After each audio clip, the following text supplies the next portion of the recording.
la tarea son 3 ejercicios. ¿Cómo eran? Se me olvidó. Había uno de grupos que está relacionado con lo que vimos la semana pasada. Y hay 2 que se relacionan con lo que vamos a ver ahora. Hay uno de subgrupos y hay otro de grupos diedrales, de las simetrías de un polígono regular. Primero vamos a partir con la definición de lo que es un subgrupo. Uno ¿cómo se llama? En álgebra, siempre que defina una estructura algebraica, como el paso siguiente, es como definir las subestructuras. O sea, como yo tengo una estructura, digamos, en una estructura A con su operación manzana, y yo me meto dentro de A y veo si también hay otra estructura parecida a esa, pero que sea más chiquitita y que esté metida dentro de A, también con la misma operación manzana.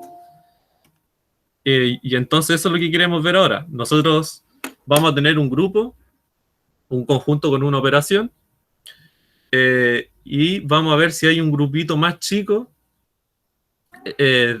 dentro del conjunto. Entonces eso es lo que es un subgrupo. Entonces la definición es en el fondo encontrar un grupo dentro de un grupo. Entonces, los ingredientes de siempre, ¿cierto? Sea G un grupo y H un subconjunto de G. ¿Sí? O sea, estoy tomando un conjunto de elementos de G. O sea, si esto es G, por ejemplo, o para imaginárselo, estoy tomando H, algo así. Algo que esté dentro de G. Entonces, tengo un grupo G con su operación y tengo un subconjunto de G. H le voy a decir. Entonces decimos que H es un subgrupo de G. Entonces H es subgrupo de G. Esto es una definición. Es un subgrupo de G. Sí, solo sí. H con la operación puntito forma un grupo.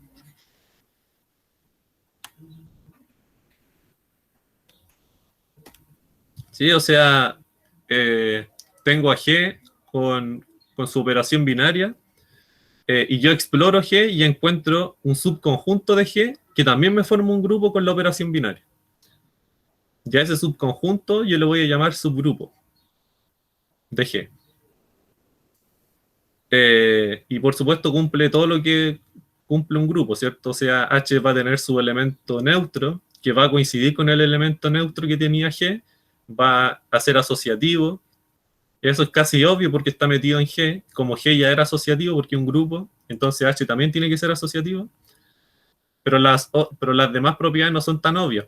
Bueno, nos quedaría, queda cerrado bajo operación, o sea que si yo opero 2 elementos en H, eso siempre me resulta alguien en H, eso no es tan obvio, y que todos los elementos tengan inversos en H. ¿Sí? O sea, yo me tomo un elemento en H, y yo siempre puedo encontrar otro elemento en el mismo H que es inverso del H que me había tomado. Entonces es un grupo metido dentro de otro grupo. ¿Sí? Y es importante que tenga que ser la misma operación. Entonces, algunos ejemplos. Entonces, Q, por ejemplo, los racionales con la suma es un subgrupo. Es un subgrupo de R con la suma, de los números reales con la suma. Si yo tengo los números reales grandes con la suma, eso me forma un grupo. Pero si yo exploro los números reales, puedo encontrar grupos más pequeños, como este de aquí. O inclusive aquí nos serviría incluso Z, ¿cierto? Es un ejemplo chico. Y la notación que uno usa es esta. Entonces, para decir que un subconjunto de G es un subgrupo, uno escribe esto. Como parecía lo que teníamos en álgebra lineal, cuando en álgebra lineal hicimos, o sea, se hace casi lo mismo. Uno tiene un espacio vectorial y quiere definir una subestructura de eso. Y ahí uno define lo que es el subespacio vectorial. Y aquí en grupos también lo mismo. Eso. Y bueno, a ver, otros subgrupos, bueno, como dije, aquí Z también servía. Y hay una forma, porque en principio igual es difícil, por ejemplo, encontrar subgrupos, pero el ejercicio que les voy a poner ahora nos da una estrategia súper rápida para mostrar que algo efectivamente es un subgrupo. Entonces, para la gente que va llegando ahora, lo que estábamos haciendo era definir lo que es un subgrupo en un grupo G. Entonces, un subgrupo es un subconjunto de G, que es grupo con la operación que hereda de G. Si esta operación la hereda de G. Y tiene que ser la misma operación, eso es importante.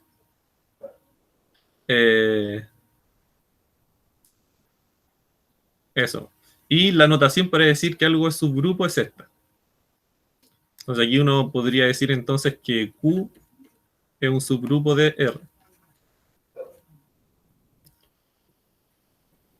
¿Sí? Entonces, por lo general, ejercicios clásicos como de estructura nos dan un grupo G y nos dan un subconjunto de G, muestre que esto es un subgrupo. Entonces, uno muestra todas las propiedades de grupos para ese subconjunto con la operación que tenga G. Pero igual es más o menos largo hacer eso. Así que este ejercicio como que nos viene a ayudar a resolver ese tipo de problemas. Entonces, sea G grupo, los ingredientes de siempre, grupo y H un subconjunto de G. No estoy diciendo que H es subgrupo, estoy diciendo que solamente es subconjunto de G. Entonces, H es subgrupo de G, sí y solo sí. H es no vacío. Y para todo X e Y en H, X por I a la menos 1 está siempre en H. O sea, ¿qué es lo que nos dice este ejercicio? Es que si yo tengo un grupo G, disculpe, me está sonando la alarma. Ya, ahí sí. Vuelvo, perdón. Disculpa, ¿Sí? ¿Sí? ¿cómo se puede demostrar que el vacío no es un subgrupo? Buena pregunta, ¿cierto? O sea, uno podría pensar que el vacío tenga que, o sea, tu pregunta es, ¿por qué no pasa esto? Como algo así. Sí, buena pregunta. Exactamente. Sí, pues y eso es por la propia definición de grupo. Si yo quiero que algo sea un subgrupo, si yo quiero que un subconjunto G sea un subgrupo, entonces ese subconjunto tiene que ser un grupo, ¿cierto? Pero ya la definición de grupo me pide que el conjunto sea no vacío. Entonces ya fallaría por la definición misma. Creo que lo Por vi. definición. Ya. Sí, sí, por definición, la semana pasada vimos esto. Un grupo G, por definición, tiene que ser no vacío, ¿cierto? Así que el vacío jamás va a poder ser un subgrupo porque no puede ser grupo, porque sería vacío, ¿cierto? Tiene que contener al menos algún elemento. Pero igual ahí uno podría... Creo que alguien tocó el timbre, sí. Pero igual aquí eso es una definición nomás, pero igual uno podría crear quizá una estructura con el vacío. Quizá como abstraerse harto, si es que a alguien le interesa, y como tomar al vacío como el conjunto, o sea, no necesariamente ponerle la condición de que sea no vacío, o sea, voy a tomar al mismo vacío, un conjunto sin elementos, y a esto dotarlo de alguna operación. Bueno, esto por definición jamás va a ser un grupo, pero podrían inventar algo entre cosas que no existen. Bueno, y ahí eso ya sería bastante raro según yo. Pero respondiendo a la pregunta de John, no, el vacío jamás va a ser un subgrupo porque para que sea subgrupo tiene que ser grupo y los grupos por definición son no vacíos. Así que por eso aquí uno le pone al tiro que H tenga que ser no vacío, porque si H fuese vacío no tiene ninguna posibilidad de ser grupo. Y lo que nos dice este ejercicio es que si yo tengo un grupo y un subconjunto G, para ver que ese subconjunto G, ese subconjunto de G es un subgrupo, nos basta verificar estas dos propiedades nomás. Que el H es no vacío y que es cerrado bajo estas operaciones. O sea que si yo tomo dos elementos cualesquiera en H, si opero uno con el inverso del otro, y si eso está siempre en H, entonces yo puedo decir que el H es un subgrupo de G. No tengo que demostrar todas las otras propiedades, que tenga elemento neutro, que sea asociativo, y que todos tengan inversos y que sea cerrado. Me basta con estas dos cositas nomás. Sabiendo que G es un grupo, sí, eso es importante. Y entonces, esto se tiene que demostrar. Como es un sí, solo sí, entonces tengo que hacer una implicancia y luego la otra. Entonces podríamos hacer esa implicancia primero. O sea, vamos a asumir que H es un subgrupo de G. ¿Qué significa eso? Que H con puntito forma un grupo y vamos a demostrar esta parte de aquí. La parte fuerte es demostrar el otro lado, por cierto, que si suceden estas dos cosas, entonces H es un subgrupo de G. Esa es como la parte fuerte del ejercicio. De hecho, esto en algunos libros se pone como teorema, pero aquí lo quisimos poner como ejercicio porque sirve harto para resolver ciertos tipos de problemas. Entonces vamos a hacer la parte que es más trivial, que es hacia acá. Entonces necesitamos probar esto y esto de acá. Entonces, como H es un subgrupo de G, entonces como H, y ahora lo voy a poner así, es subgrupo de G, bueno, eso implica que H con puntito es grupo. Y bueno, si H con puntito es grupo, en particular quiere decir que H es no vacío, ¿cierto? Y que H es cerrado con puntito. Recordando que los grupos cumplían eso, ¿cierto? O sea, es no vacío y cumple esta propiedad de acá, la cerradura. Entonces, H con puntito de grupo, por lo tanto es no vacío y es cerrado con puntito, ¿cierto?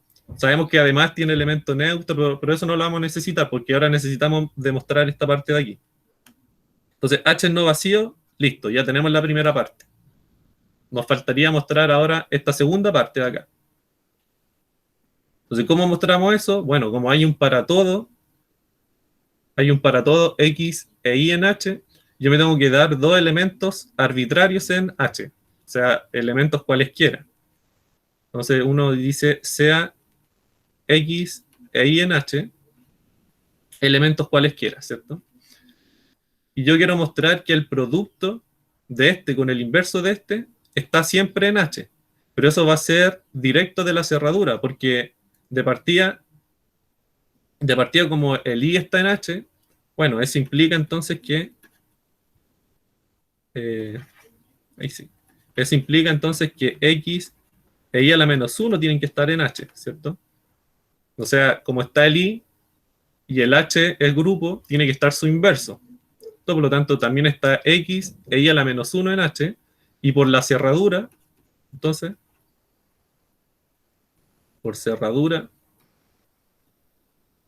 de puntito, tendríamos entonces que X operado con Y a la menos 1 tiene que estar siempre en H también. Y ahí se muestra la segunda parte. Ahí. Entonces, esta parte sale directo de que H es grupo, ¿sí? Si algo es grupo por definición es no vacío. Y esta parte aquí sale de que es cerrado con puntito y de que siempre hay inversos dentro de un grupo. Por tanto, si yo opero dos cosas en H, su operación también tiene que estar en H. Y ahí se demuestra la primera implicancia. Ahora, la segunda es más fuerte, ¿cierto? Yo sabiendo solamente dos condiciones, puedo demostrar que H es un grupo. Solamente sabiendo que H es no vacío y que esto de aquí, la segunda condición. De que es cerrado operando un elemento con el inverso de otro. ¿Ya? Entonces voy a demostrar de aquí para allá, ¿cierto? Entonces yo sé esto y voy a demostrar esto de aquí. O sea, ahora sí voy a tener que demostrar la lista de cosas que tiene un grupo, ¿cierto? Entonces sabemos que H es no vacío y que para todo X e Y en H, X operado con Y a la menos 1 está en H también. Entonces, por demostrar que H con puntito es grupo. ¿Sí? Ya, bueno, ya sabemos que H es subconjunto, ¿cierto? Esto está en la primera parte del enunciado. Así que nosotros tenemos que mostrar esto de aquí, que H con puntito forma un grupo. Ya, lo primero que vamos a ver, entonces como H es no vacío, nosotros sabemos la existencia de alguien. Entonces, implica que existe X, implica que existe X en G con X en H.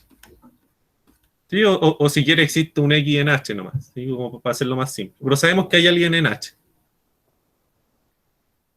Perfecto.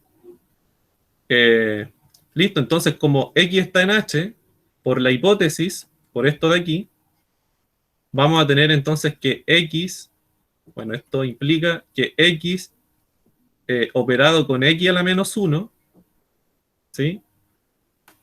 Tiene que también estar en H. ¿Sí? Porque como X está en H, entonces aquí yo puedo ocupar al mismo elemento, ¿cierto? Puedo ocupar a X igual a X y a Y igual a X, ¿sí? O sea, tengo que tomar elementos que estén en H. Por lo tanto, X por su inverso tiene que estar en H. Bueno, y eso implica entonces que la identidad o el neutro del grupo tiene que estar en H. Así que aquí mostramos que H tiene elemento neutro. Aquí podemos escribir, entonces aquí H tiene elemento neutro.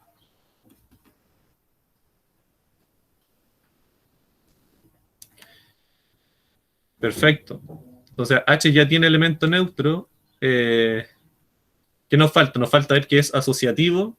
Todo lo que tenga que cumplir como grupo. Falta ver que es asociativo. Bueno, ya tenemos el neutro. Los inversos, importante.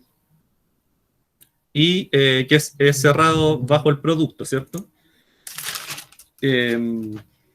Perfecto, ya. Nosotros ya sabemos que entonces está en H, y entonces sea nuevamente X en H, sabemos que existe porque X no vacío. Eh, como, como ya sabemos que el neutro está en H, eso implica entonces también que E por X a la menos 1 también tiene que estar en H, ¿cierto? Porque tanto X como E están en H, por lo tanto su producto por el inverso del otro también tiene que estar en H. O sea, aquí lo pude haber hecho al revés inclusive, pero no hubiera servido mucho haber puesto esto, ¿cierto? El inverso del neutro es el mismo neutro, entonces esto hubiera llegado a algo que ya sabíamos, ¿cierto? Pero aquí los puse al revés a propósito. Entonces, la identidad por X a la menos 1 también tiene que estar en H, y eso implica entonces que como es el neutro en G, digamos, esto tiene que ser X a la menos 1 tiene que estar en H. Y entonces ahí mostré que todos los elementos en H tienen inverso en H. Por lo tanto, eh, todos tienen inversos.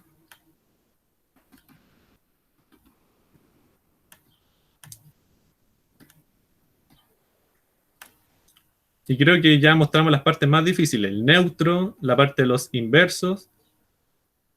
¿Qué más faltaría?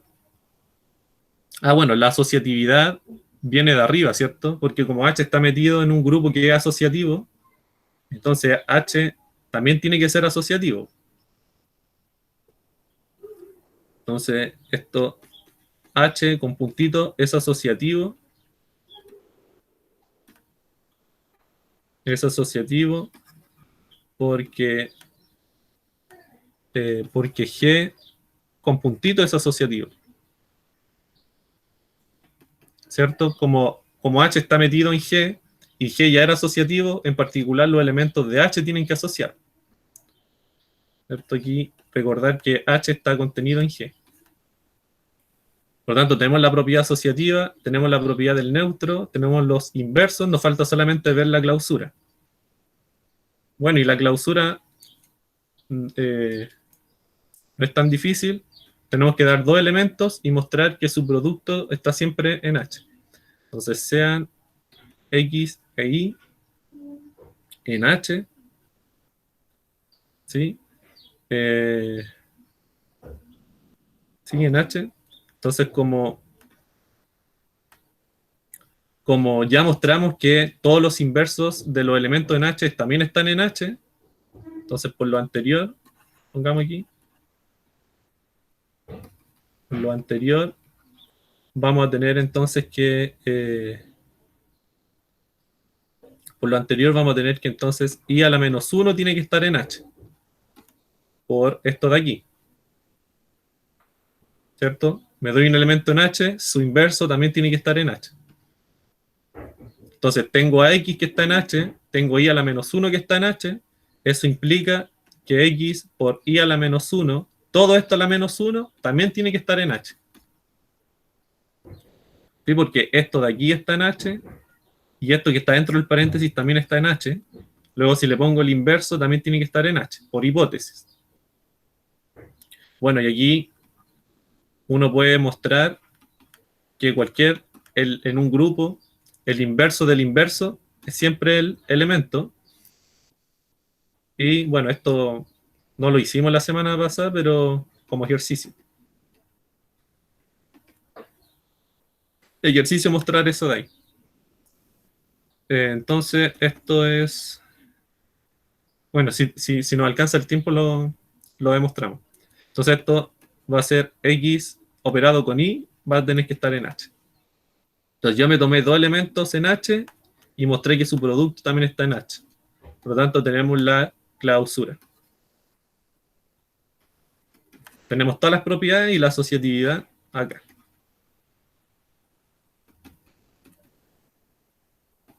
Perfecto, entonces H con puntito cumple todas las condiciones de grupo y entonces tiene que ser un subgrupo de G porque está contenido en G.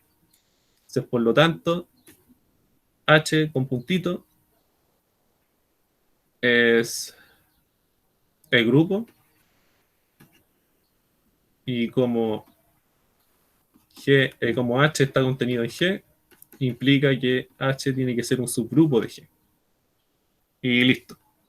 Para mostrar que algo es un subgrupo, entonces nos basta, porque noten que esto es una equivalencia, es lo mismo, hacer estas dos cositas de aquí. Mostrar que el grupo es no vacío, que el subconjunto es no vacío, y qué pasa esto de aquí. Ya vamos a ver unos ejemplos ahora, de hecho.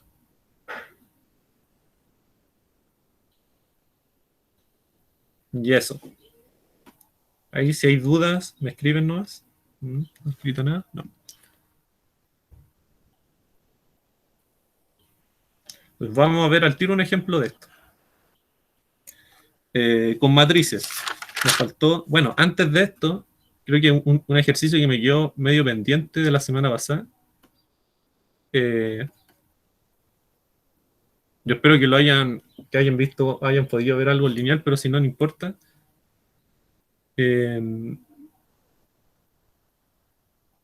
Demostrar que ese grupo.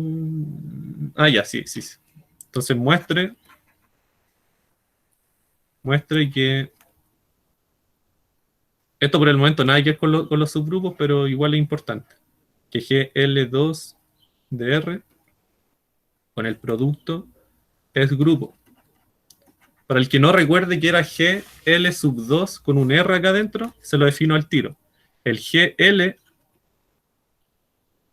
2 de R se define como las matrices de tamaño 2×2 con coeficientes en R,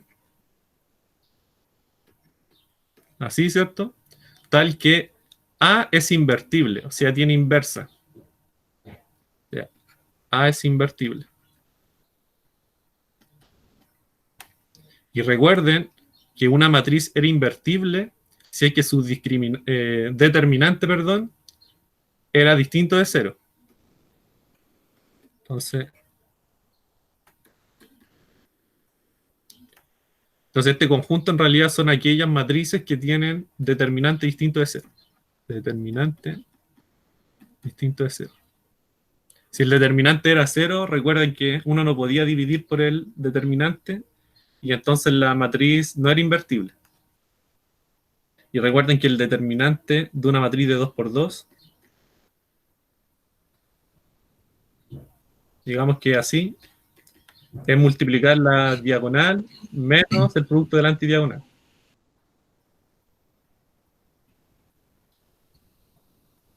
Entonces uno puede mostrar que esto es un grupo. Lo vamos a hacer rapidito, no es muy... No es muy difícil ver que un grupo. Por ejemplo, la primera propiedad que podríamos ver, entonces aquí demostración, la propiedad asociativa es directo porque nosotros sabemos que en las matrices, nosotros ya sabemos que las matrices conmutan con el producto.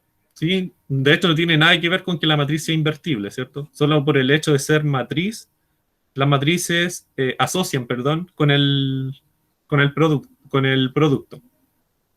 Entonces, GL2DR con el producto de matrices es asociativo. Es asociativo porque las matrices son asociativas con el producto. O sea, el conjunto más grande, el que está mucho más afuera, que el de las matrices de 2 por 2 con coeficiente en R, ya era asociativo. Entonces aquí, porque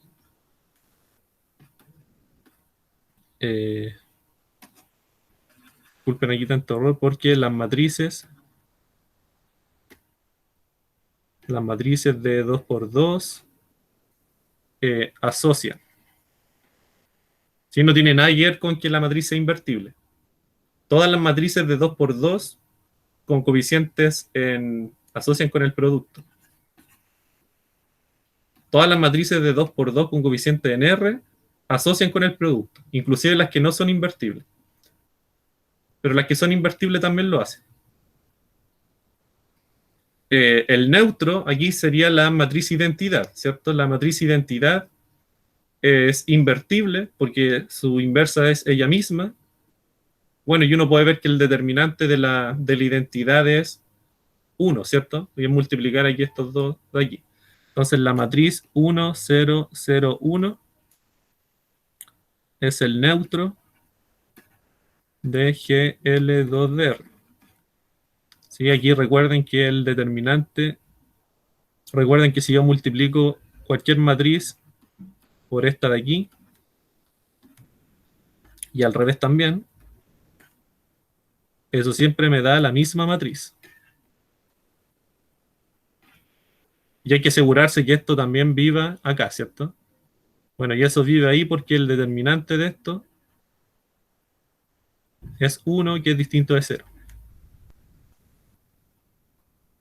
Entonces ese es el neutro de aquí.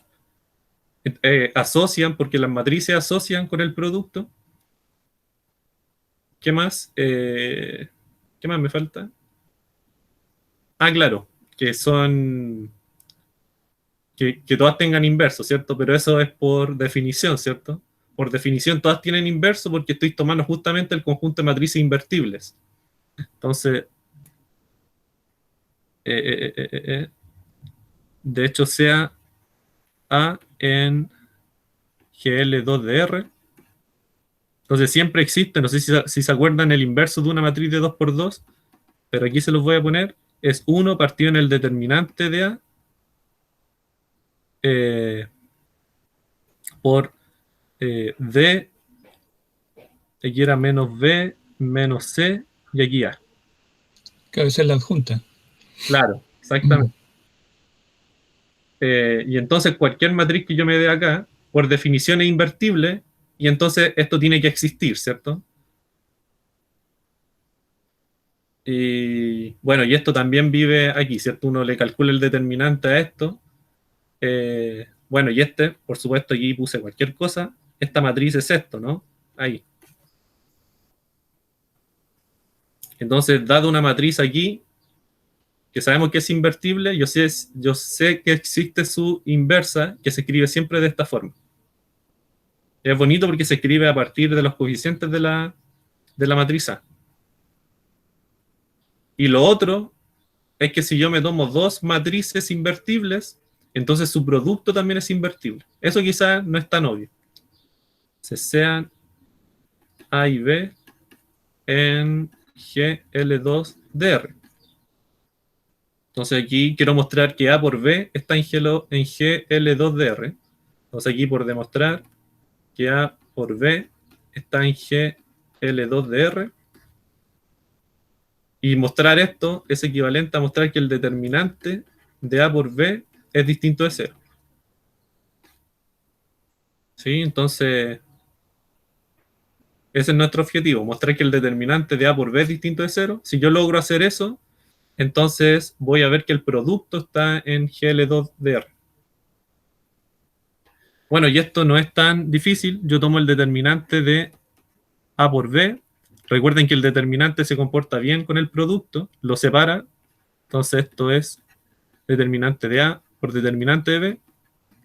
Pero como A y B ya estaban en GL2DR, entonces esto es distinto de 0 y esto es distinto de 0. Por lo tanto, su producto es distinto de 0. Y por lo tanto, todo esto es distinto de 0. Y eso implica entonces que A por B es invertible porque tiene un determinante distinto de 0 y entonces tiene que estar aquí. Y ahí uno demuestra que el conjunto de matrices invertibles de 2 por 2, y aquí uno puede poner un n inclusive, pero uno lo hace de 2 por 2, forma un grupo con el producto. ¿Y por qué quise hacer esto? Porque el ejercicio que viene ahora lo vamos a necesitar.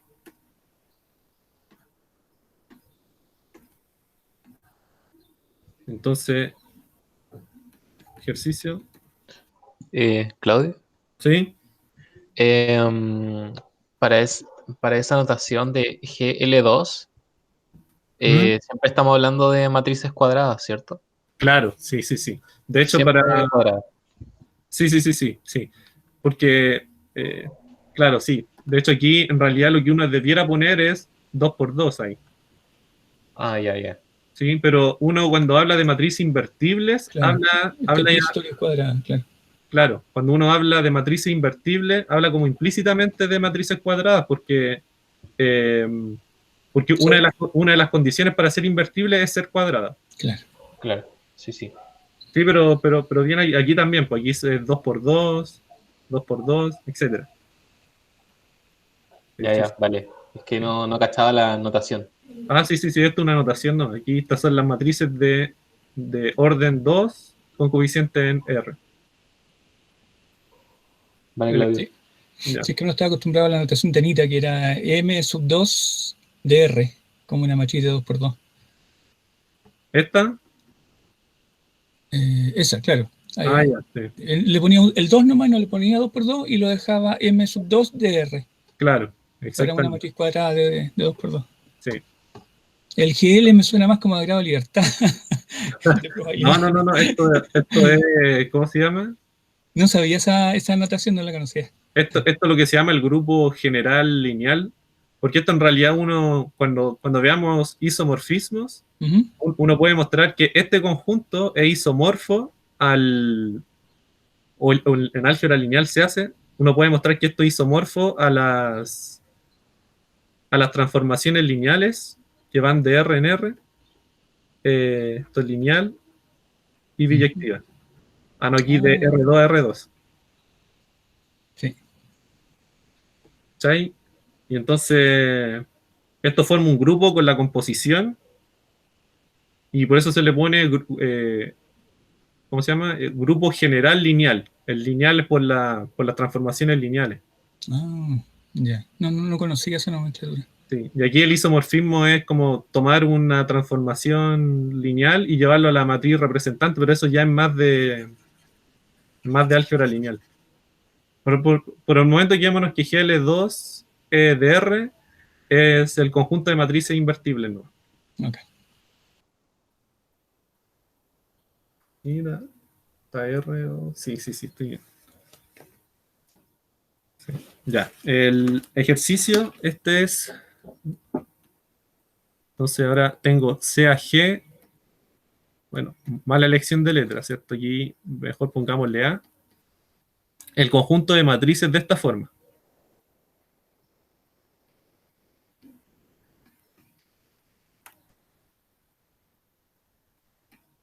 Sí, estas son las matrices triangulares superiores, ¿cierto? Necesito que estos dos de aquí sean distintos de cero y el B me da lo mismo, y el B sea cero, sea cualquier cosa. Pero el A y el C tienen que ser cosas distintas de cero.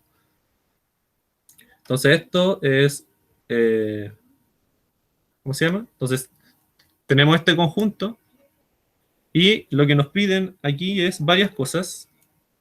La parte A, mostrar que A es cerrado, o quizás antes podríamos, ¿aquí es instinto o qué? Ah, ahí está. Antes de esto podríamos mostrar que A es un subconjunto de GL2 de R. La parte B, mostrar que A es cerrado con el producto de matrices.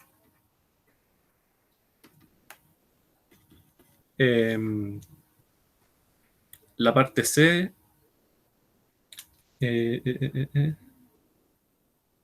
mostrar que es cerrado bajo inversos.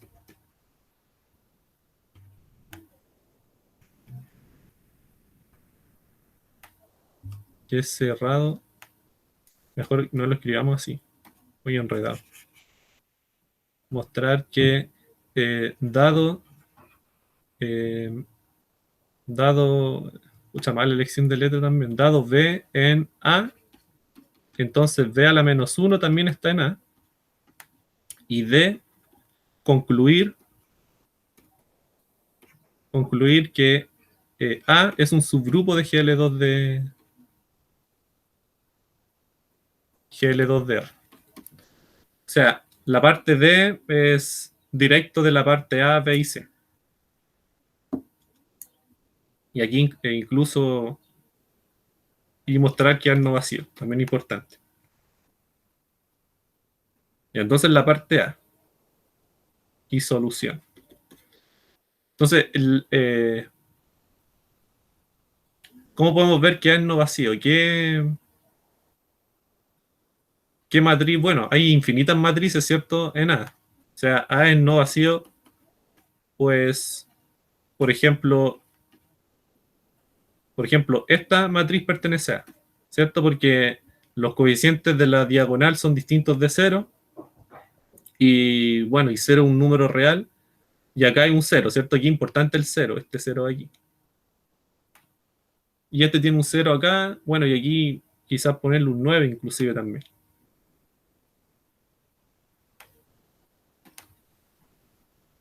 Un 9, ¿sí? Esto es no vacío porque esta matriz vive en A. ¿Sí? Porque los elementos de la diagonal son distintos de cero. Acá tenemos un 0 y acá tenemos algo que no nos importa mucho. Y tenemos que ver que todos los elementos que están en A también están en GL2 de R. O sea, ¿qué estoy diciendo con eso? Que cualquier elemento en A es invertible. ¿Y cómo hago eso? Me tomo un elemento general en A, arbitrario, y muestro que su determinante es distinto de 0. Entonces, esto es para A. Sea B igual a B0C en A. Entonces le calculo su determinante. El determinante de B va a ser AC menos B por 0, y eso entonces va a ser AC.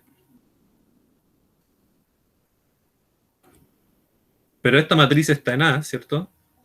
Por lo tanto, aquí tenemos que A y C son distintos de 0.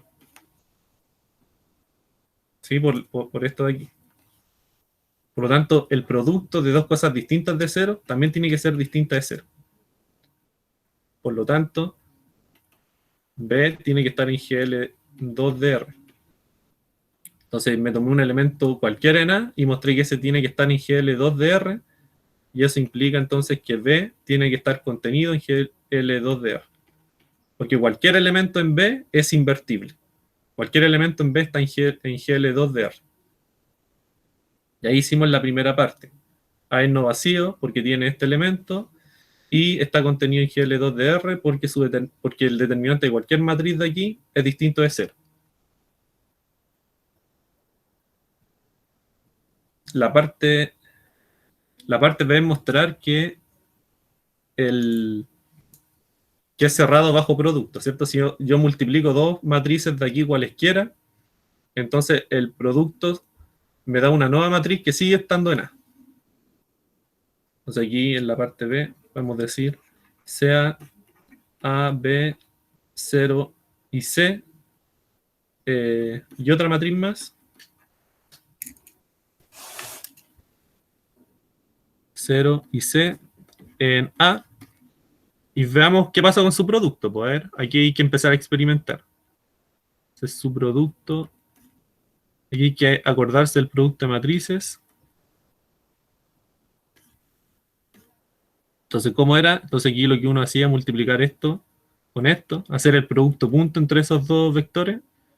Entonces sería A por A tilde más B por 0, que es 0. Entonces aquí simplemente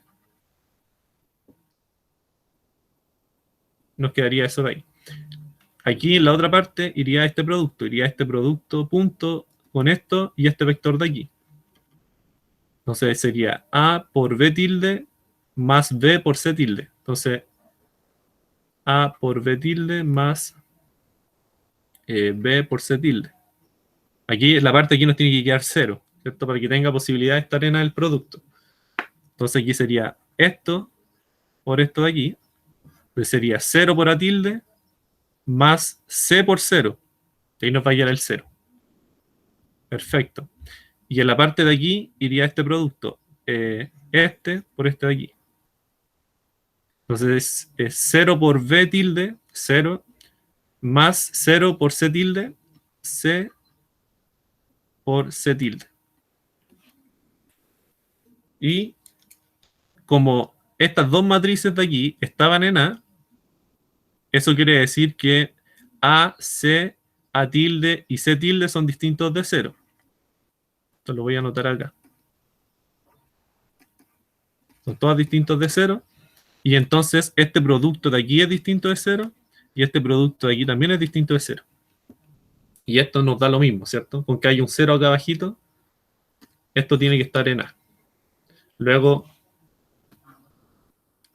este conjunto de aquí es cerrado bajo producto. ¿What? ¿Qué pasó? Ahí sí. La parte C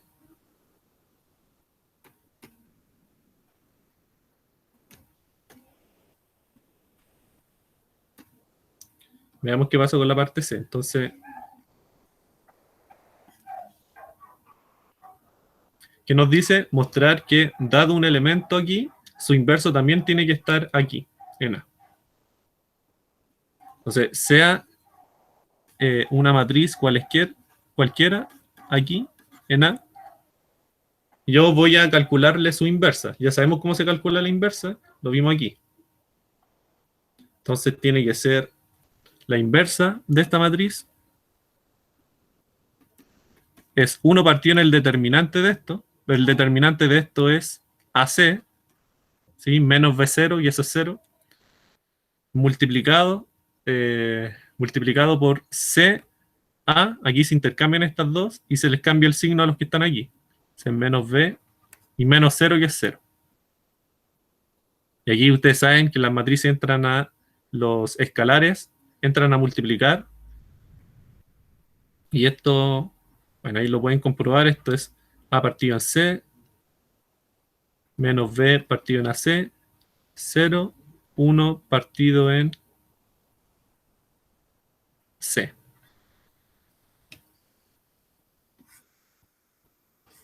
Sí, y aquí nos queda un 0 acá abajito. Bacán de nuevo. Como A y C son distintos de 0 por estar en A, porque esta matriz está en A y C son distintos de 0. Entonces, el inverso de algo distinto de 0 también es distinto de 0. Distinto de 0. Distinto de 0. Por lo tanto, todo esto tiene que estar en A también.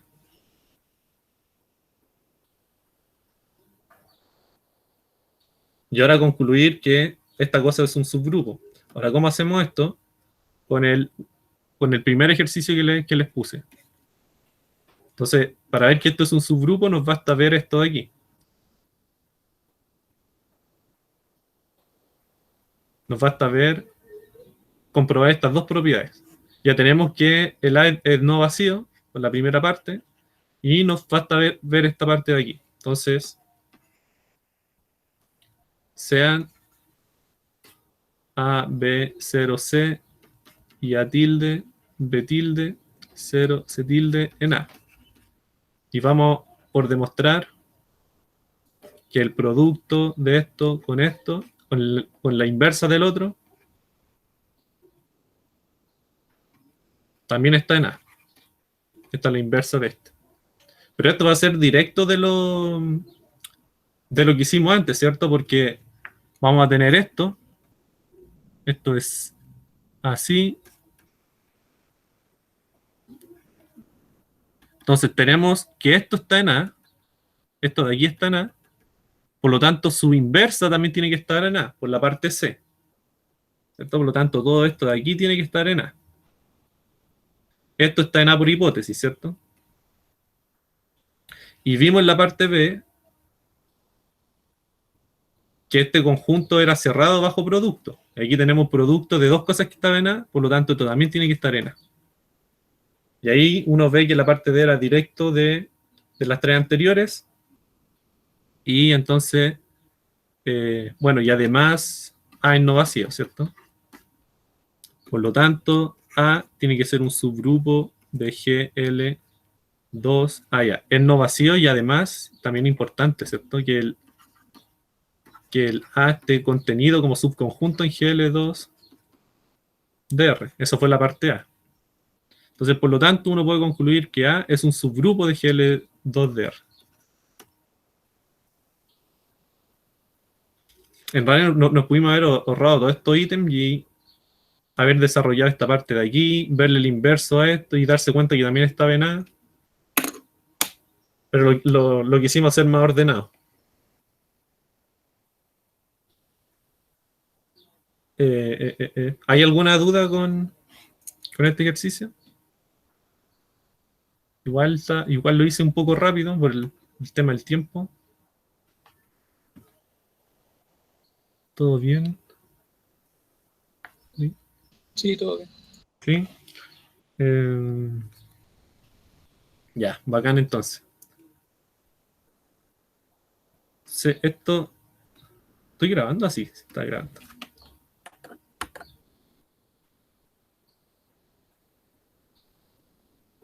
¿Qué pasó? Ahí sí. Se me había quedado pegado, y ahí sí. Ya, vamos a... ¿Qué podemos ver ahora? Vamos a ver otro ejercicio más de esto. Uno rapidito de... Quizá este de aquí. Y cuando a ustedes les pidan demostrar que algo es subgrupo, ocupen esta definición. Esto. También lo pueden hacer comprobando todas las propiedades de grupo, pero con esto es más rápido. Por ejemplo, con este ejercicio se va a ver por qué. Entonces, yo tengo G puntito grupo, como siempre. Y ahora voy a tener dos subgrupos de G. Y una hipótesis importante es que G tiene que ser un grupo abeliano. ¿Sí? Recuerden que un grupo abeliano era en donde puntito era conmutativo, ¿cierto? Exactamente. Entonces tengo un grupo abeliano y tengo dos subgrupos de G. O sea, tengo dos grupitos chiquititos viviendo en G, que son grupos con el puntito también. Y entonces demuestre que el producto entre H y K, que esto uno lo define como todos los productos posibles entre elementos de H y elementos de K, es también un subgrupo de G. O sea, si yo tengo dos subgrupos, en G, y armo un conjunto nuevo con todos los productos posibles entre H y K, entre los elementos de H y K, ese conjunto resultante también es un subgrupo de G. Y eso es importante en un grupo abeliano, porque en general esto no sucede. Esto en general no es un subgrupo de G. Ustedes lo pueden comprobar con cualquier subgrupo que encuentren de matrices, por ejemplo, en grupos que no sean abelianos, y van a poder ver que esto no se cumple siempre. Cuando veamos subgrupos normales, si es que lo podemos ver, o si es que algún compañero diserta sobre eso, también vamos a ver que la hipótesis de que grupo abeliano no es necesario, pero que sí, yo le pongo aquí que estos dos son subgrupos normales, entonces esto sí pasa. Pero por el momento quedémonos con que G es un grupo abeliano, tenemos dos subgrupos, y entonces su producto, que se define de esta forma, es también un subgrupo de G. Ya, entonces, como nos piden que mostrar que algo es subgrupo, vamos a ocupar la estrategia corta. Ya, entonces, como hay que primero ver que H y K es... H por K, perdón, es no vacío, ¿cierto? Entonces H y K es no vacío. Esto pues, la identidad o el neutro vive en H, porque H es un grupo, ¿cierto? Porque es un subgrupo, pero en particular es un grupo. Y la identidad también, el mismo elemento, también vive en K, porque K también es un subgrupo. Luego, E por E tiene que estar en H por K, porque es producto de dos cosas que están en... es producto de una cosa que está en H por una cosa que está en K. Por lo tanto, el producto de la identidad por la identidad también tiene que estar en HK. Bueno, y eso implica que la identidad tiene que estar en HK. Por lo tanto, H por K es no vacío. Por lo general, cuando hagan este tipo de ejercicio y les pidan que la primera parte de mostrar que es no vacío, jugar con la identidad casi siempre resulta bien en estos casos. O también se pudo haber ocupado el hecho de que H y K son no vacíos por ser subgrupos, por ser grupos, ¿cierto? Por lo tanto, tomo esos elementos que sale tanto de H y de K y lo opero. Ese también va a vivir aquí. Y 2, entonces hay que mostrar la segunda parte. Entonces, sean X e Y en H y K. Y vamos a demostrar, entonces por demostrar,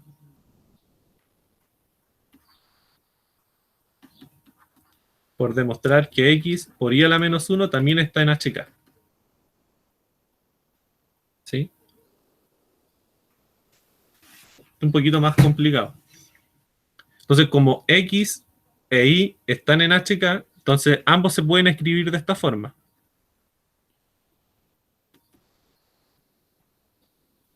Aquí con H en H, K en K, y aquí H tilde en H y K tilde en K.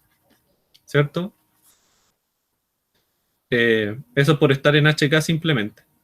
Entonces veamos su producto, pero con el Y con inverso, ¿cierto? Entonces, X por Y a la menos 1, esto va a ser HK por H tilde, K tilde a la menos 1.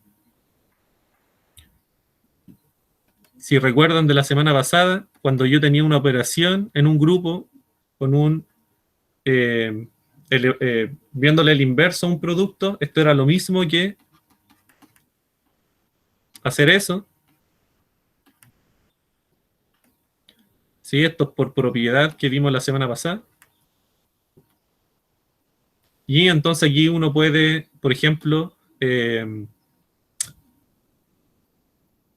¿Qué podríamos hacer aquí? Podemos conmutar acá, ¿cierto? Podemos cambiar esos dos de orden, porque estamos en un grupo abeliano. Por lo tanto, esto nos queda HK, H a la menos 1, H tilde a la menos 1 por K tilde a la menos 1. Entonces esto es conmutatividad. Entonces esto es podemos asociar también, por ejemplo. Entonces esto nos va a quedar H por K por H a la menos 1 tilde, K a la menos 1 tilde. Y también, pues aquí podemos aplicar conmutatividad, creo también aquí, entre estos dos. Estos dos se pueden intercambiar. Entonces esto nos queda ahí. Por conmutatividad de nuevo eso. Y asocio de nuevo, arreglo los paréntesis. Y esto me va a quedar así.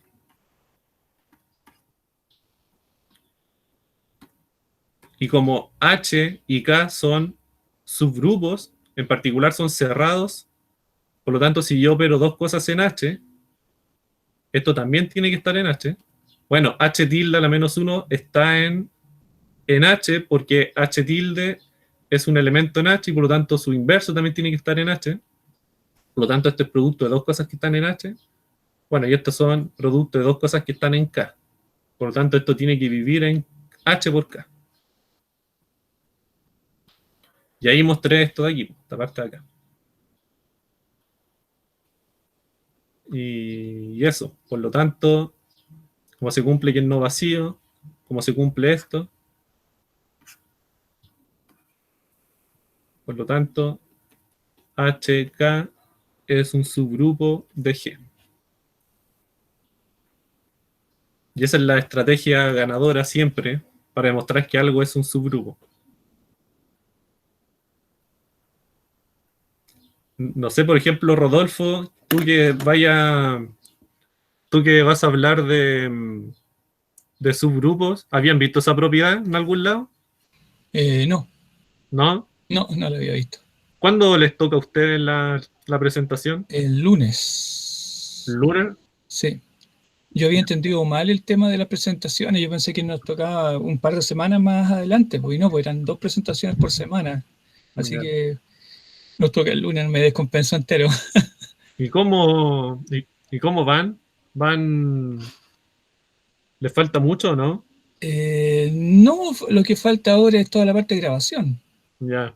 Pero ya Ya, vieron. todo está recopilado, digamos, ya es cosa de grabar nomás, pero el problema es que mi compañero también vive fuera de Santiago, entonces ha tenido problemas con internet y eso es lo que a mí me preocupa, pero Sí, po. espero que salgamos adelante. Pero ya vieron por lo menos cómo fue la dinámica de los compañeros en esta semana. Sí, ¿No fue sí. tan terrible o sí? No, ¿No, cierto? no, fueron entretenidas algunas. Sí. Súper buenas las clases. Muy creativa la última, la encontré. Sí, sí. La de Benjamín y la de Lorena estuvieron impecables, según yo. Bueno, y las primeras también, por la de la Javi con el... Así, pues, es que ellos los tiran a los leones, pero los primeros. Sí, pues, en todo caso. Pero en general las notas van súper bien de todos. Sí, a nosotros nos van llegando todas las notas. Por lo general están todas arriba de 5.5 hasta el momento. Ya. Sigue bien. Esperemos no bajar eso. Sí, pues esperemos. Sí, Si al final decidimos que uno va a grabar una mitad y otra mitad y después las vamos a unir nomás. sí, pues fue la 1. Sí, yo tenía la idea de que lo hiciéramos en conjunto, o sea, que fuera como un panel y que interactuáramos para hacerlo como entretenido, Ya. pero el problema es técnico. Entonces, El problema es que él tiene mala conexión, me dijiste. sí, Pucha, tenía problemas con eso. Es que en provincia tú sabes cómo es el tema, pues, sí, incluso pues, alejándote un poquito del centro ya hay problemas de aquí sí, a verdad. Santiago. Sí. Toda la razón. Bueno, son los problemas de las clases online nomás, pues. Sí, Las desventajas de las clases online. Bueno, ojalá puedan terminar bien el video. gracias. Aquí vamos a ver otro de su grupo entonces. Sí, sí. Entonces, sea G grupo, y me voy a tomar ahora un elemento en G, y A en G. Entonces, lo que nos pide el ejercicio es demostrar que, entonces demuestre que este conjunto, te lo explico qué significa este conjunto, es un subgrupo de G. Este conjunto es básicamente todos los elementos en G que conmutan con A, con el elemento que me tomé acá en el principio. ¿Sí? O sea, por ejemplo, si el grupo fuese abeliano, este grupo es todo G al tiro, ¿cierto? Si el grupo es abeliano, entonces todos los elementos conmutan con A, y por lo tanto aquí vivirían todos los elementos de G. Pero si el grupo no es abeliano, entonces este conjunto es más chiquitito. Y entonces, nuevamente, como nos piden demostrar que es subgrupo, entonces la estrategia ganadora es mostrar que es no vacío y el tema del producto con el inverso. Entonces hay un elemento en G que siempre conmuta con todos. Entonces aquí mostrar que esto de aquí es no vacío. Es no vacío. Y esto es directo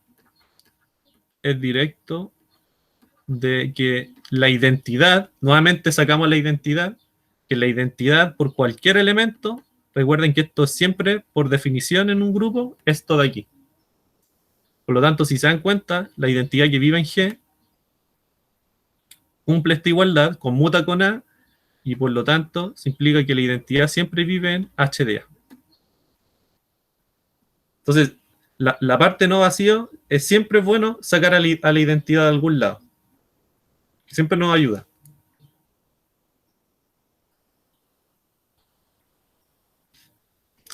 Entonces aquí la otra parte sean X e Y en H sub A, y por demostrar que X y a la menos 1 está siempre en H de A. Si yo me tomo dos elementos en este conjunto y muestro que esto de aquí está en H sub A. Pero antes de hacer esto, vamos a ver otra cosa. Vamos a ver como una especie de lema, que tampoco es tan largo. Entonces aquí vamos a mostrar que si, entonces mostremos que si X está en H de A, entonces X a la menos 1 también está en H de A. Esto nos va a ayudar para mostrar esta parte de aquí. Esto de aquí.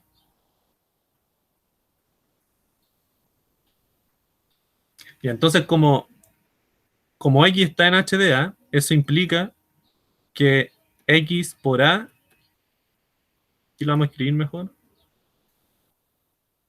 como X está en H de A, eso implica que X conmuta con A, ¿cierto? Por la definición del conjunto. Y aquí lo que uno puede hacer es empezar a operar con la identidad de X. Como X está en un grupo, tiene con la identidad, con el inverso, perdón. Uno puede operar por el inverso de ambos lados. Entonces uno opera primero con el inverso, digamos, por la derecha.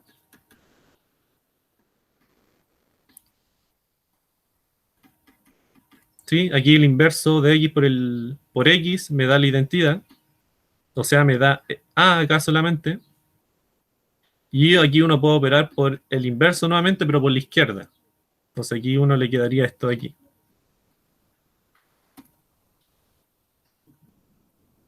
Y entonces veo que el inverso de X conmuta con A. ¿Cierto? Y entonces, si el inverso de X conmuta con A, entonces eso implica que X a la menos 1 tiene que estar en H de A. Y esto lo vamos a ocupar ahora. Y entonces tenemos que es no vacío, porque vive la identidad. y tenemos que, dado un elemento cualquiera en HDA, su inverso también está en HDA. Aquí igual nos salió igual de largo en todo caso, ¿cierto? Porque mostramos que está lo inverso, ya mostramos que está la identidad.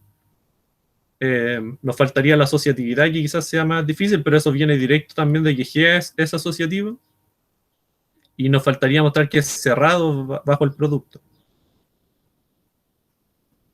Pero como estamos ocupando esta estrategia, mejor con esto nomás. Entonces, volviendo al ejercicio, como la estrategia que estábamos usando, entonces queríamos mostrar que x por i a la menos 1 estaba en HDA. Entonces, por demostrar, habíamos dicho que esto está en HDA, pero mostrar eso es equivalente a mostrar que x por i a la menos 1 conmuta con a. Entonces, esto es equivalente a demostrar esto de aquí.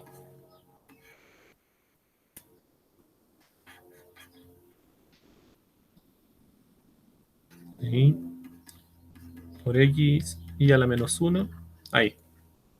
Si yo muestro eso, entonces voy a tener esto de aquí. Entonces yo voy a partir de un lado y voy a llegar al otro lado. Y voy a ocupar la hipótesis, por supuesto, esta de aquí. Entonces voy a partir de acá. Entonces a por x es 1. ¿Qué podemos hacer aquí? A ver, podríamos asociar, por ejemplo. Asociar a con x, ¿cierto? Sí. Pero nosotros sabemos que x, por la hipótesis, por esto aquí, sabemos que x está en HDA. Por lo tanto, x conmuta con a. Por lo tanto, esto es lo mismo que xa por i a la menos 1. ¿Sí? Aquí los cambié de lugar porque x está en HDA y conmuta con a. Entonces, esto x está en HDA. Y aquí puedo asociar de nuevo. Y nos queda x con a i a la menos 1. Y yo sé que i está en HDA, pero por lo que está en rojo, i a la menos 1 también está en HDA. Entonces, i está en HDA, eso implica que i a la menos 1 también está en HDA. Por lo tanto, i a la menos 1 conmuta con HDA. O sea, esto nos queda i a la menos 1 por a. Y creo que ya estamos más o menos listos. Porque ahora puedo asociar de nuevo. Y nos va a quedar eso de ahí. O sea, aquí la propiedad asociativa fue fundamental.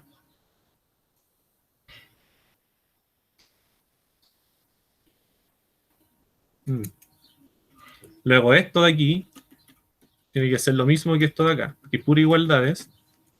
Entonces eso implica que a es igual a x por i a la menos 1 por a. ¿Qué nos dice esto? Que este elemento de aquí conmuta con a. ¿Sí? Operar primero a y después esto es lo mismo que hacer esto y después esto. Y como eso conmuta con a, eso implica que x por i a la menos 1 está en HDA. Y listo, mostramos que HDA es un subgrupo. Que mostramos esta parte de aquí.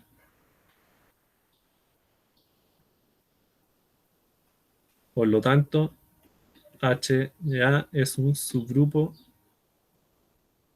de G.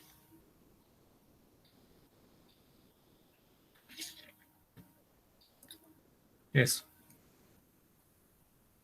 Ejercicios clásicos de estructura.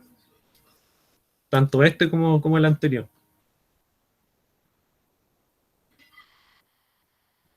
Y podríamos... ¿Hay alguna duda con respecto a este? Terrible. Terrible lo de las presentaciones, Javi, ¿no? Sí, imagino. Sí, la presentación. Mm, mm, mm, mm. Pero yo le veo el lado bueno de que cuando uno presenta en vivo es como más terrible, así es como que uno se pone más nervioso. Pero si es video es como, ya, ahí, video, vean el video. Esto fue lo que me salió.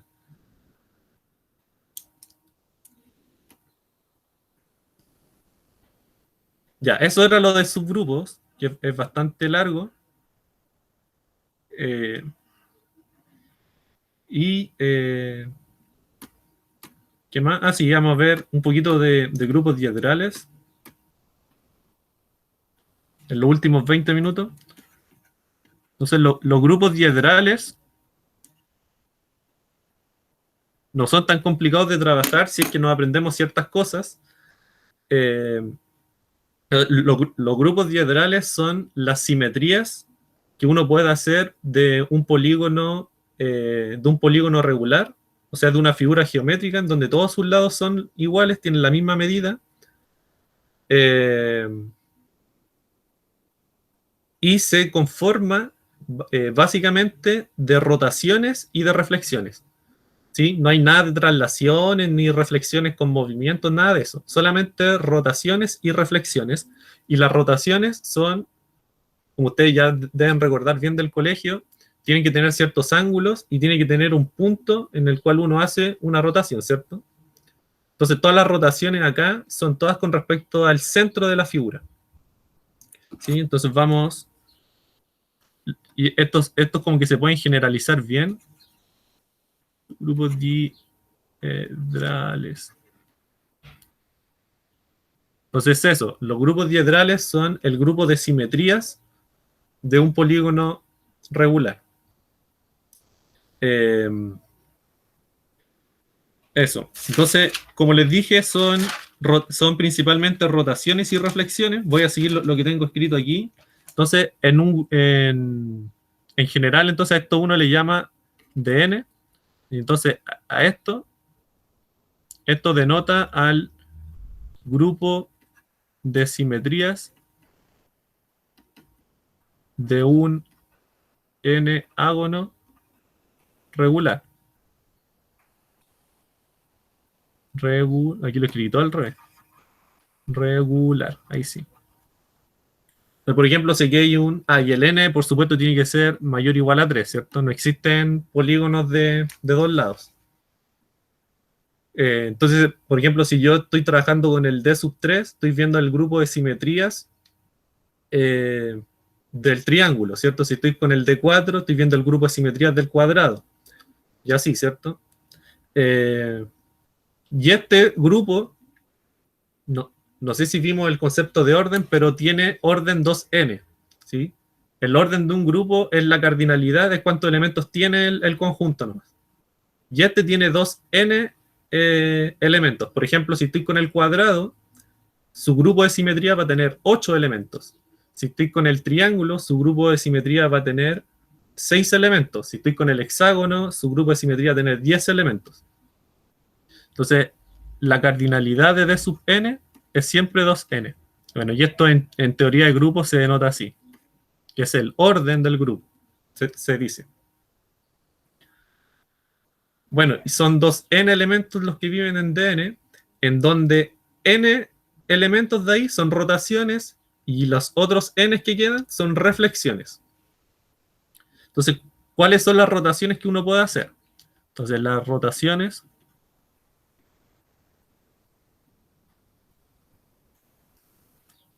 Entonces, yo voy a tener un cierto polígono regular y yo a este le puedo hacer n rotaciones. Entonces, Eso nos toca a nosotros, o sea, algo de eso, de ese tema. Ya. ¿Les toca esta semana o no? O sea, la próxima semana. Somos la clase 4, sí, la próxima. Ya. Sí. Entonces, hay n rotaciones. O sea, si estoy hablando del cuadrado, hay 4 rotaciones. Si estoy hablando del triángulo, hay 3 rotaciones. Entonces, aquí hay n rotaciones. Pensando en un polígono de n lados.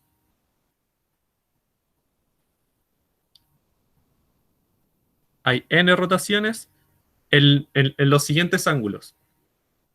Entonces hay n rotaciones y uno entonces las denota de esta forma. Entonces uno denota el id.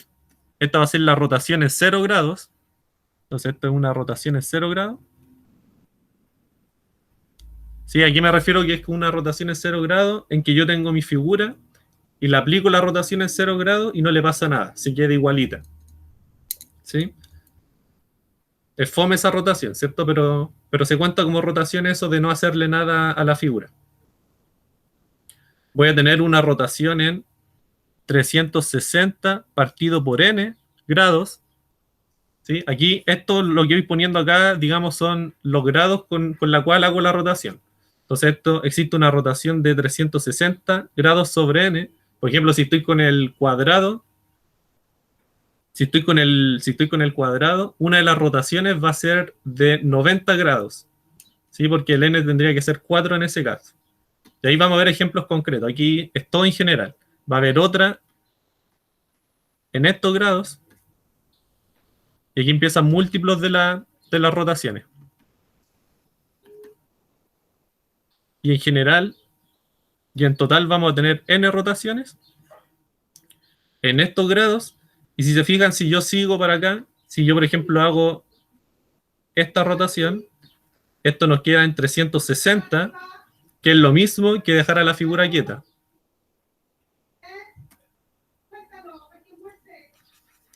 Aquí voy a borrar esto. Entonces siempre voy a tener n rotaciones en estos ángulos.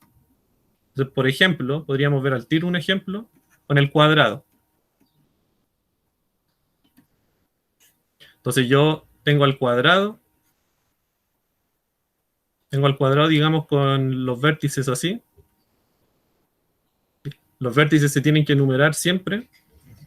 Y yo le voy a aplicar, por ejemplo, la primera rotación. Si yo le aplico la primera rotación, esta va a ser en 0 grados, ¿cierto? No le va a hacer nada. Por eso esto, después uno le pone el nombre de identidad, porque después uno, al componer esta rotación con cualquier otra, va a ser lo mismo que tener la otra rotación simplemente, porque esta lo que hace es dejarla quieta. Entonces, al aplicarle la rotación en 0 grados, yo voy a obtener la misma figura. No le va a pasar nada a la figura. ¿Sí? Y ahora si yo le aplico otra rotación, la siguiente, que sería esta de aquí, y esto, como dije delante, siempre es con respecto al centro de la figura, ¿cierto? Como que hay piensen que hay como un clavo al medio del polígono y con respecto a eso se empieza a girar la figura geométrica. La segunda rotación podría ser en esta, y es en esta cantidad de grados, ¿cierto? Como en este caso n es 4, porque estamos trabajando con el polígono de 4 lados, la rotación tiene que ser en 360 partido en 4, que eso va a ser en 90 grados. Así que, para verse mejor, uno podría ver que, y dejen dibujarlo mejor, este es el centro del cuadrado, entonces uno hace una rotación con respecto a este ángulo. Ese ángulo de ahí es 90, y entonces lo que uno hace es girar todo eso según ese ángulo, y entonces el 1, si se dan cuenta, tendría que pasar a donde está el 2, el 2 tendría que pasar a donde está el 3 pasa a donde está el 4, y el 4 pasa a donde está el 1. ¿Sí? Así nos queda esta figura luego de rotarla en 90 grados. Si se dan cuenta, nos queda la misma figura, por eso es una simetría, salvo un reordenamiento de los vértices. ¿Sí? También con las reflexiones también vamos a obtener las mismas figuras, salvo una reordenación también de los vértices. La otra rotación tendría que ser entonces en... ¿cuánto? Hiciste el dibujo igual, como si no lo hubieras rotado. Oh, verdad. Sí, esto sería como una rotación en... ¿cómo se llama? En 0 grados, ¿cierto? No. Sí, me equivoqué. El 1 tiene que pasar a donde estaba el 2, o sea, aquí. El 2 tiene que pasar a donde estaba el 3. El 3 pasa en donde está el 4. Sí, gracias, Juan, creo que fue. Daniel, da lo mismo. Ah, Daniel, puta, perdón, sí. Sí, pero es eso, sí. Muy bien ahí. ¿Cierto? Entonces yo roto mi figura en 90 grados y me resulta en esta nueva figura, que es la misma figura salvo un reordenamiento de los vértices. La segunda rotación que yo hago tiene que ser en el doble de la anterior, ¿cierto? Y lo pueden ver acá. Es en el doble de la anterior. Entonces, tiene que ser en 180 grados. Y entonces, rotar en 180 grados es rotar en 90 grados dos veces, ¿cierto? Es rotar primero en 90 y luego volver a rotar en 90. Eso sería rotar en 180 grados. Entonces, lo que uno puede hacer acá, en vez de tomar esta y ver cuál sería su rotación en 180 grados, uno podría rotar ya la figura que ya estaba rotada en 90 grados y esa rotarla en 90 grados. Y ahí me va a quedar finalmente una rotación en 180 grados. Entonces, yo puedo mirar, por ejemplo, la figura anterior que ya estaba rotada en 90 grados y al rotar esta nueva figura, esta figura que resultó aquí, en 90 grados de nuevo, me va a resultar la figura original en 180 grados. ¿Sí? O sea, como que los grados empiezan a sumarse a medida que yo empiezo a rotar. Entonces, rotar esta en 90 sería entonces lo mismo, ¿cierto? O sea, rotar con respecto a esto de aquí para allá, ¿cierto? Entonces aquí el 1 pasaría en donde está el 2, el 2 pasaría en donde está el 3, acá arriba, el 3 pasaría en donde está el 4, y el 4 pasaría en donde estaba el 1. Y eso sería una rotación en 180 grados. También lo puede ver de aquí, desde aquí, rotar primero en 90, y lo que me resultó, rotarlo nuevamente en 90. Eso fue lo que hicimos realmente. Y la tercera rotación, o sea, cuarta rotación ya,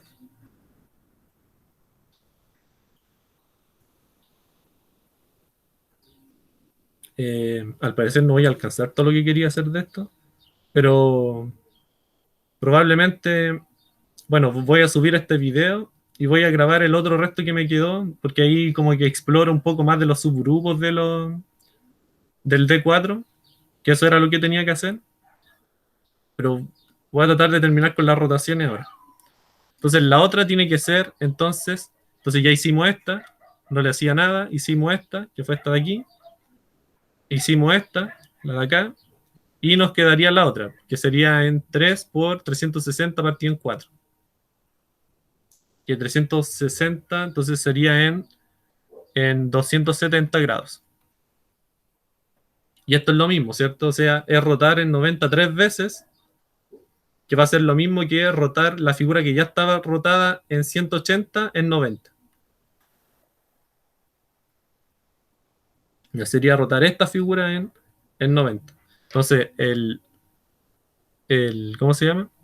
Aquí tendríamos que poner el centro y rotar con respecto a ese ángulo, que es 90. Entonces, el 4 pasaría en donde está el 1 pasaría en donde está el 2 pasaría en donde está el 3, y el 3 claro, y el 3 pasaría en donde estaba el 4. Creo que lo hice bien, sí, está bien. Bueno, y si se dan cuenta, si aquí yo ahora roto esta una vez más, que ya cumpliría los 360, llego a la figura original, que es rotar esta en 90. Entonces que el 1 pase para abajo, el 2 pase para acá, el 3 acá arriba y el 4 aquí. Pero esta no se pone porque es la misma que la de acá. O sea, rotar en 360 es lo mismo que rotar en 0. Y en general, entonces, uno puede hacer esto para un polígono de n lados. Y aquí hicimos el trabajo solamente para n igual 4. Pero en general hay n rotaciones. Y se cuenta esta la que no le hace nada al cuadrado.